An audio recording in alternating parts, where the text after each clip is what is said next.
Hi, I'm Steven.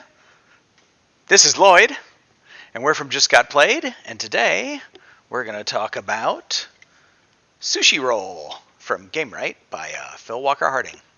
So I'm going to go to the table and show you how the game is played, and then we'll come back and tell you what we think about it.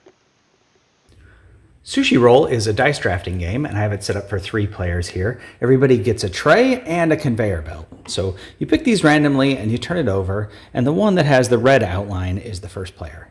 So then everybody reaches in the bag of dice and pulls out, in a 3-player game, you pull out 7 dice, and you put those on your conveyor belt. And that's just how you set up. Everybody gets 2 of these swap tokens and 2 of these reroll tokens. So then, at the beginning of a round, and the game is played over 3 rounds, at the beginning of a round, everybody rolls their dice. So say this is the dice that I rolled.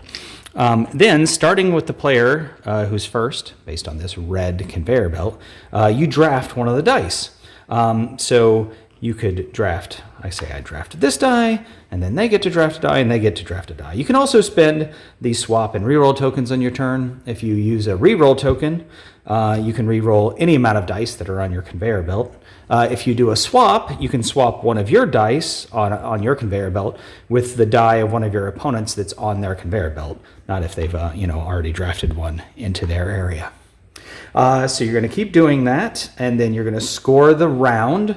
Puddings aren't scored until the end of the game, but everything else is scored every round. And then, like I said, you do that 3 times. So your tray conveniently tells you there's 5 different colors of dice here, and it shows you what's on every side of the die. So you can see the probabilities.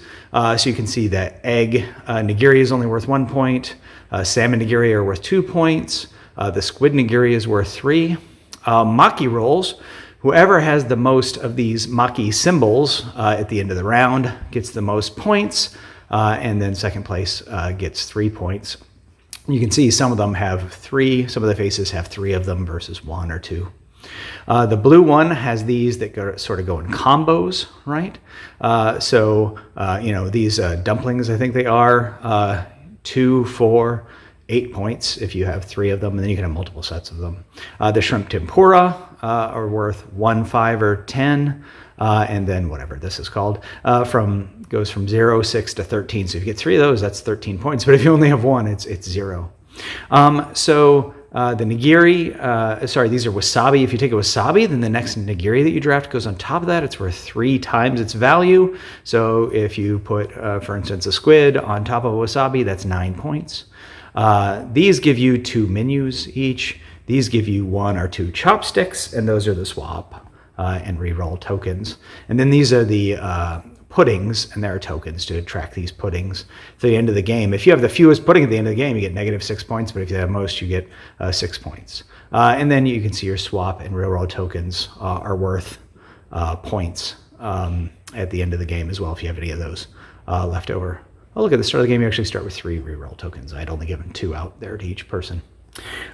Anyway, so like I had said, on your turn, you draft a die to your tray, they draft, and then these trays get passed around, these conveyor belts get passed around, and then again, everybody re-rolls the dice that are on there. So you can see the dice that are coming to you and that are out there, but they will be constantly getting re-rolled every turn. And so that is how Sushi Roll is played. Let's go back and we'll tell you what we think about it. All right. So, Sushi Roll. Sushi Roll has got a lot in common with Sushi Go and Sushi Go Party, both from Phil Walker Harding as well. So, you'll hear us talk about that some. So, Lloyd, what did you like about the game? I think my overall biggest like for the game is the speed of how fast it plays, because you take a lot of the thinking about the cards. You're not trying to remember what you've passed and what you've seen. You can just look at the dice on the table and say, oh, I know what's coming my way. And then also along with that is the setup Now, if you play regular Sushi Go, there's one deck of cards, and you just deal out the deck and go. But in Sushi Go Party, they give you way more decks of cards, and you're constructing different versions of the menu to play as. So that one has a lot of setup time and teardown time, and this is just a bag of dice and go. So I think that's probably my biggest like for the game, is just the speed of it compared to the other versions of the game. Yeah, I would agree. It's much easier to set up and just go and roll, and you don't have to, if everybody knows how to play, you just know how to play. You don't have to explain, like what cards are in the deck this time, like you do with Sushi Go Party.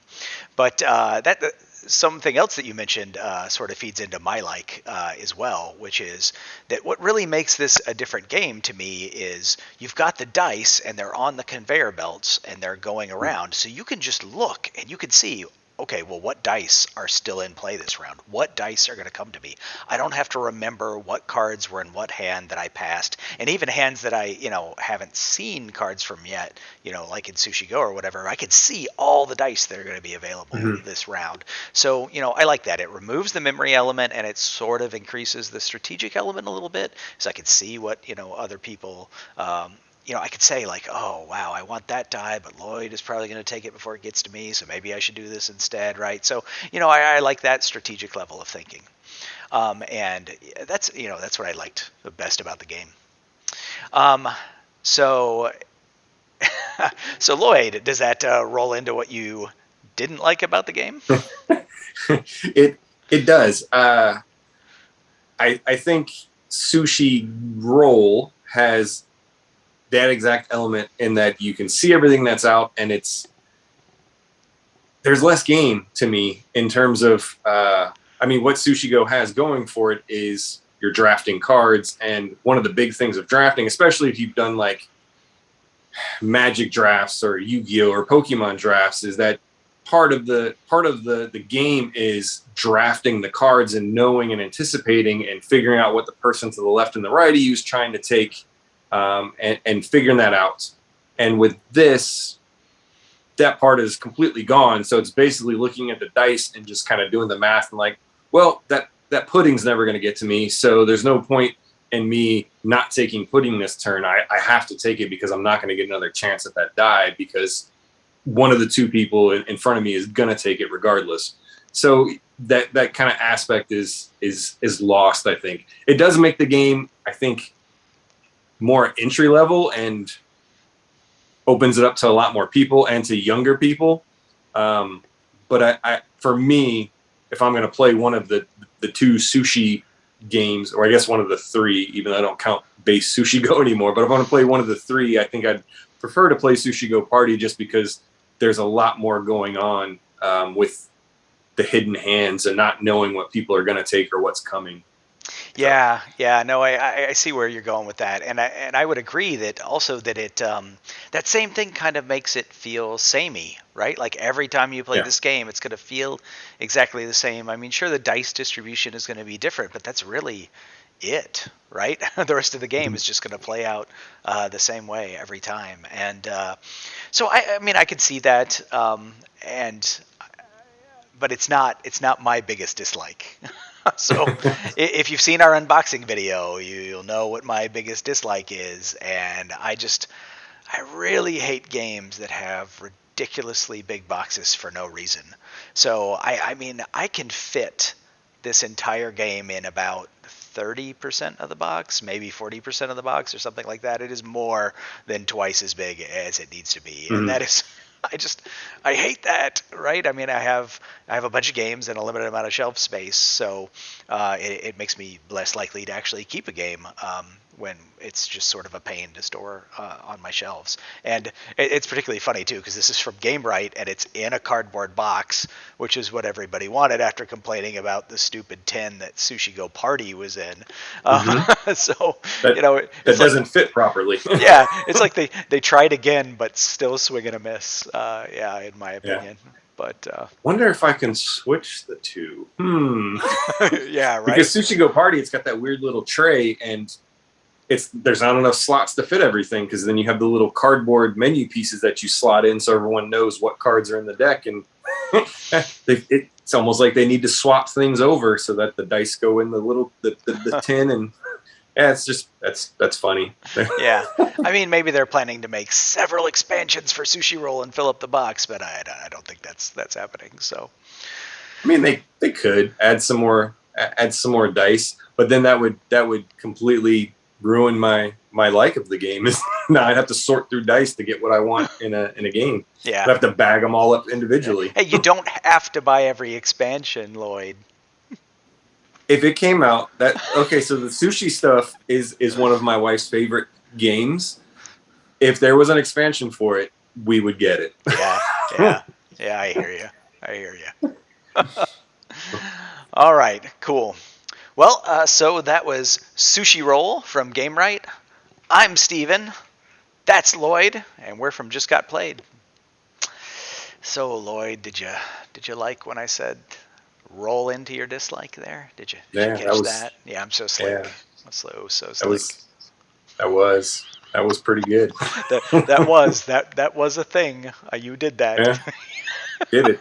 The collective internet is going to groan. I'm a dad. I can make dad jokes, right? So it's all good.